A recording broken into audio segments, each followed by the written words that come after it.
Okay, alright. Welcome back to my YouTube channel. I'm Mandy's Vlog.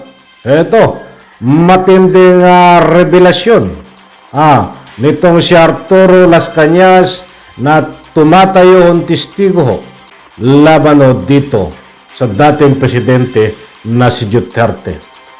Mainit-init pa na interview ito mga kaibigan. Bagong interview na napakadami nating matutuklasan laban dito kay Duterte.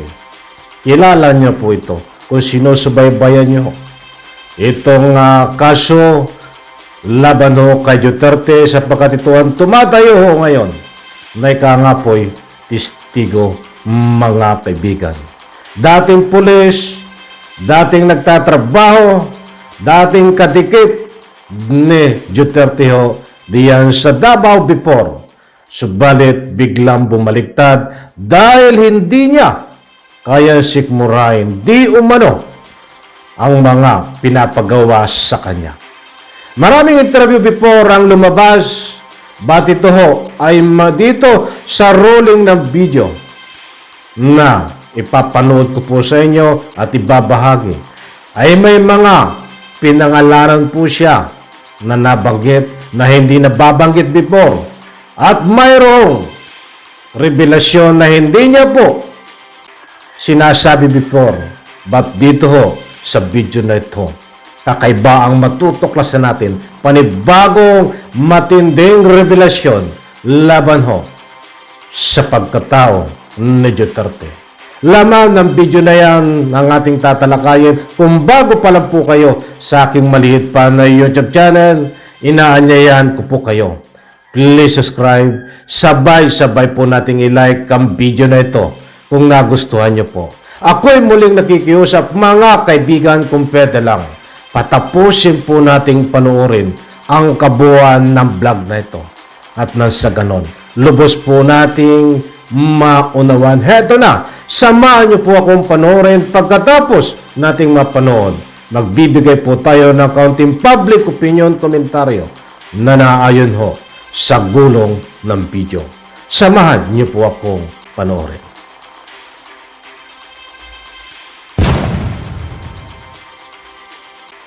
Nag-umpisa ang Double Death Squad nung pinatawag kami ni Mayor Duterte. Siya pa ang leader noon ng Mayor's Unit. And then it was a change later into the Heinous Crime Task Force.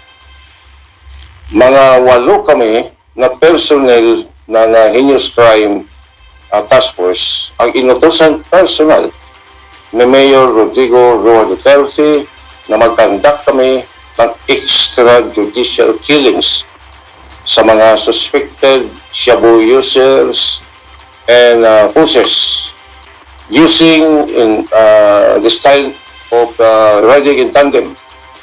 And then siya mismo nagbigay sa amin ng mga motor, nagbigay sa amin ng mga 4 wheels na mga sasakyan, armas, and then allowance. Dito talagang napasubo ang buong buhay ko.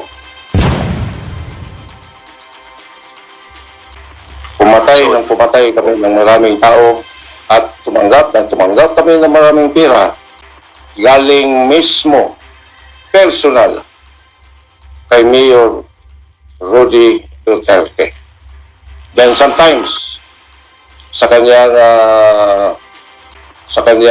bodyguard driver na si SPO4 Sunny Benaventura and ito si Christopher Bongo na sa akin lang, Christian, sabihin ko sa inyo nung ako ang nag-lead sa team ng Heinous Crime Investigation Double Death Squad.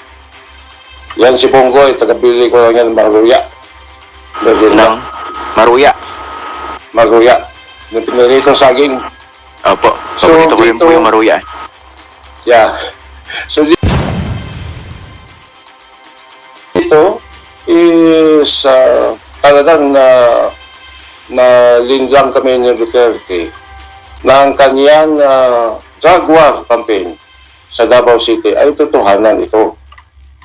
Pero dapat malaman ito ng taong bayan at ng publiko nung mag-start na yung kidnap or ransom program ng war on drugs ni Mayor Rodrigo Duterte sa Davao City, nawala na ang belief ko dito. Dahil ang mga Nawala na po yung... i-allow kami, nawala ang belief ko sa kanya, dahil i-allow niya kami na yung mga suspected shabu users, imposters sa Davao City ay dapat kidnapin ng grupo namin para lang mag-multiply yung funds namin for operation ng Davao Death Squad. Dito, Christian, pangalanan ko kung sino itong pina-abduct ni Mayor Duterte sa Davao City hanggang ngayon, missing pa rin at naghintay ang kanilang mga pamilya at mga mahal sa buhay. Despite na nakabayad sila of millions of pesos sa alleged kidnapper na yun lang pala ang mga pulis ni Mayor Rodrigo Duterte. Isa ako dito sa nakidnap kay Alan Yap. Nasaan na po yung Alan Yap? Nasa loob pa rin po. Sorry, nasaan po? So, missing siya, patay na. And then ang pamilya nagbigay ng 5 million sa mga suspected kidnappers na hindi alam ni Mrs. Yap, nanay ni Alan Yap, na kami lang pala ang nag-kidnap sa kanyang anak.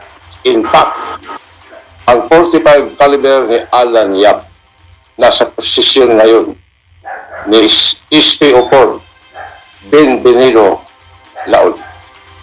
Another na naman na pinakidnap ni Mayor Duterte si Danny Ong. Si Danny Ong ay anak na may-ari ng 3-in-1 Trading Corporation sa Barangay Obrero sa Davao City. Nasuspikan si Danny Ong na involved na pag-procure ng mga chemicals for high-grade shabu. Pero hindi po ito pinaimbestigahan ni Mayor. In fact, pinakidnap si Danny Ong at nagbigay ng another 5 million sa pagkaalam ko. Dahil ang kumuha sa pera ang grupo ni SPO4 Desiderio Claribel at ako. Nilagay ang pera sa Davao Memorial Park and San Pedro Memorial Park. I-separate ito para mahirapan kami mahuli. Another pinakidnap ni Mayor Duterte. Si Philip Lam. Okay, go ahead. Si Philip Lam, na karibal ito sa negosyo ni Michael Yang. Si Philip Lam ay mayroon siyang mercantile clothing store sa Yangorin Street sa Davao City, malapit sa DCLA ni Michael Yang.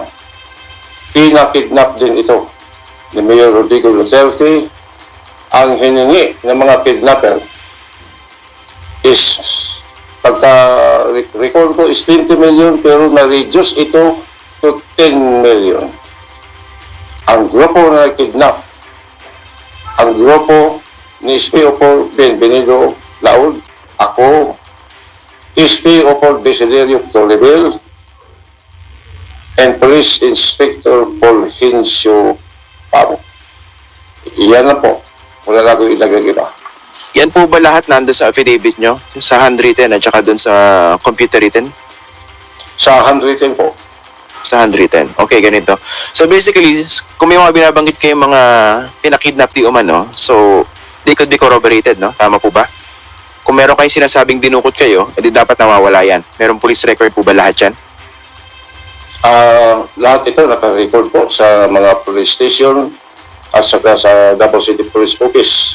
Ang pagkidnap kay Alan Yap, ang pagkidnap kay Danny Ong at kay Philip Lam. Okay.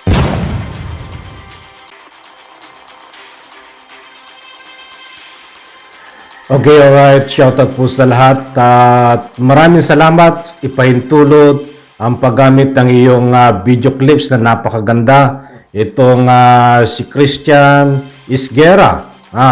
Suportahan po natin kapag may pagkakataon itong si Sir Christian Isguera. Muli po ipahintulot ang iyong paggamit ng iyong video clips. Puntahan nyo po, bisitahin kapag may pagkakataon kayo at napakaganda po ng kanyang mga tinatalakay topic dito sa kanyang FB page at siyempre sa kanyang YouTube channel, mga kaibigan, na matindi ang kanyang mga pagtatalakay po. Muli po, suportahan natin yan.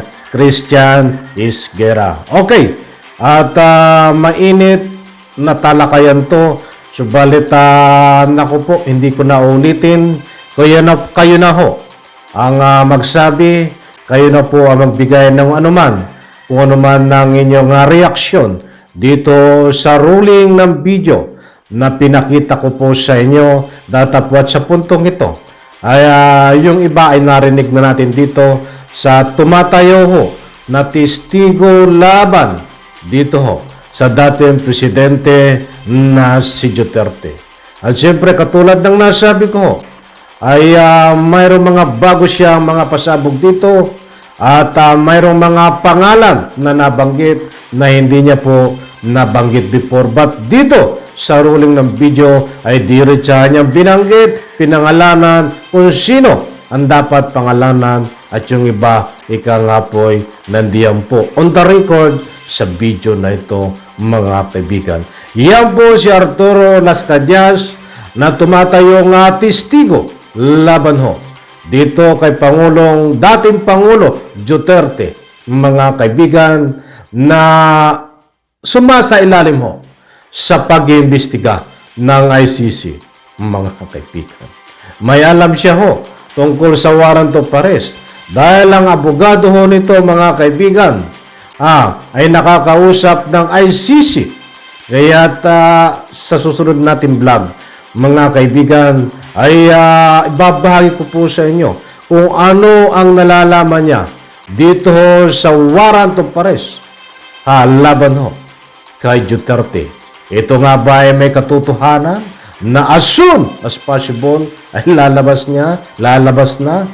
Abangan po natin yan, full story, sa susunod natin vlog, mga kaibigan. Yan po muna ang nga po, diyan tayo nagbabatay. Hindi po tayo nagpapakalat ng fake news, kung ano man o mga public opinion, punto de vista na naririnig nyo dito sa akin na maliit pa na YouTube channel. Yan ay pawang nakabase ho dito sa gulong ng video, mga kaibigan. Gusto ko muna nga samantalahin ang pagkakataon na ito, magpasalamat ng kaunti lang, dahil ako po ay abalang-abala, ay hindi ko pa po ito na-unbox, mga kaibigan. Ito po ay dumating pa noong February 13, at na-receive po natin ito po ay from YouTube, na may silver play button, mga kaibigan. Ito ho, hawak-hawak natin. Abangan po natin ang unboxing nito dahil napakarami ko dapat pasalamatan dito. Ay doon ko na ho pipisanin sa full story ho nitong pag-unboxing ho nito. Ito po ay silver play button na inaward po sa akin ni YouTube from America. At siyempre, hindi ho ko ito makukuha kung wala kayo, mga mahal kong taga-subaybay, Bassersman. Hindi ko ito makukuha. Sa totoo lang ho, hindi ko po ito talaga akalain na makukuha. Hindi ko akalain na mararating ko ito dahil nung nagsisimula pa lang ako, ay napakahirap pong kumuha ng mga subscribers. Yung ilang piraso, how come na ang qualified po dito at kailangan may 100 subscribers po. 100,000 subscribers. So, at ang subscribers ko po ngayon ay 180 na. Road to 109, road to 118 ho. 117, road to 118, mga kaibigan. Kaya kung wala po kayo, hindi ko rin po ito makukuha na award na ito na silver play button. Muli po, abangan po ang full story nito at napakarami ko pong pasasalamatan na tumulong sa akin, mga kaibigan, nung nagsisimula po ako. At siyempre, kaunting istorya ng buhay ko dito sa buhay na ika nga po ay munting vlogger. Maliit na vlogger. Maliit na vlogger po tayo, mga kaibigan. Muli po, maraming salamat. Pagpalain po tayo lahat ha. Ay, yung iba siguro ay gustong-gustong buksan ko na daw ay hayaan nyo po. Yung full story, diyan po. Sa ika nga po unboxing nitong aking silver play button, mga kaibigan. Muli po, pagpalain po tayo lahat. Sabay-sabay po nating i-like ang video na ito kung nagustuhan nyo po. Bye-bye, palakpakan.